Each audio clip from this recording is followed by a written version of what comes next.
மத்தியில் தேவைக்கு நன்றி.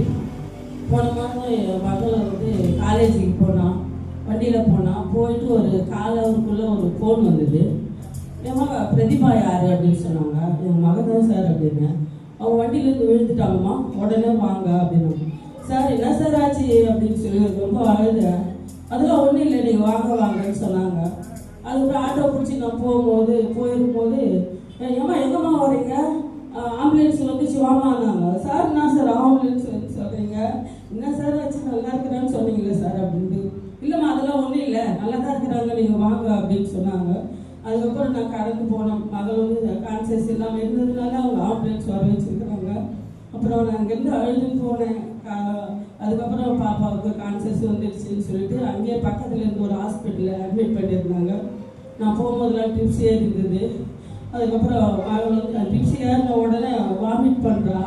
வாமிட் பண்ண உடனே நீங்கள் ஸ்கேன் எடுக்கணுமா போய் அப்படின்னு சொன்னாங்க. பாஸ்டமாக ஃபோன் பண்ணேன். பாஸ்டமாக இந்த மாதிரி ஆயிடுச்சு, பாப்பாவுக்கு ஸ்கேன் எடுக்க சொல்கிறாங்க, நாங்கள் அவளுக்காக ஜெபிக்கிறோம், நீங்கள் போங்க, ஒன்றும் ஆகாது, நார்மல் தான் சொல்லுவாங்க அப்படின்னு சொன்னாங்க. அதே போல் நாங்கள் போய் ஸ்கேன் எடுத்ததுக்கு இல்லைம்மா பாப்பாவுக்கு நார்மல் தான், லேசாக வீட்டில் தான் இருக்குது, ஐஸ் கட்டி வைங்க சரியாயிடும் அப்படின்னு சொல்லிட்டாங்க.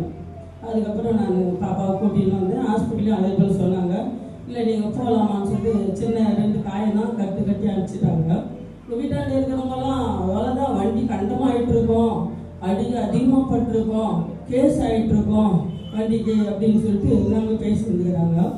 ஆனால் அங்கே போயிட்டு அந்த இடத்துல விழுந்ததுக்கு எவ்வளோ அடிபட்டிருக்குமா, அந்த லெகின் எல்லாம் கிழிஞ்சு போயிருந்தது. ஆனால் அதுக்கு அதிகமாக அடிப்படலை, முட்டியில் 2 காயம் தான் இருந்தது. அதுக்கப்புறம் வண்டிக்கு ஒரு கீறல் கூட இல்லை, வண்டி நல்லா இருந்தது, கேஸ் ஆகலை. போலீஸ்கார்கிட்ட நான் சொல்லிட்டேன், சார் எங்கள் வீட்டுக்காரர் போலீஸ்கார் தான் சார், உங்கள் டிபார்ட்மெண்ட்டில் வேலை செஞ்சார் சார், இப்போ இறந்துட்டார் சார்ன்னு சொன்னேன். அது எந்த ஸ்டேஷனில் வேலை பார்த்தாருன்னு சொன்னாங்க. இதில் திருவேற்காட்டில் சார் அப்படின்னா, சரிம்மா பரவாயில்ல பாப்பாவை பார்த்துன்னு சொல்லிட்டு சாமியை கையில் கொடுத்துட்டு போயிட்டாங்க. வண்டிக்கு எதுவும் ஆகலை, மகளுக்கு எதுவும் ஆகலை. கர்த்தர் என் மகள் அப்படியே கருத்தினால ஏற்றி போட்டாங்க. கர்த்தரோட பரிசுத்தம் சொல்கிறோம். கர்த்தர் இந்த சிறு சாட்சி வாசிக்கிறது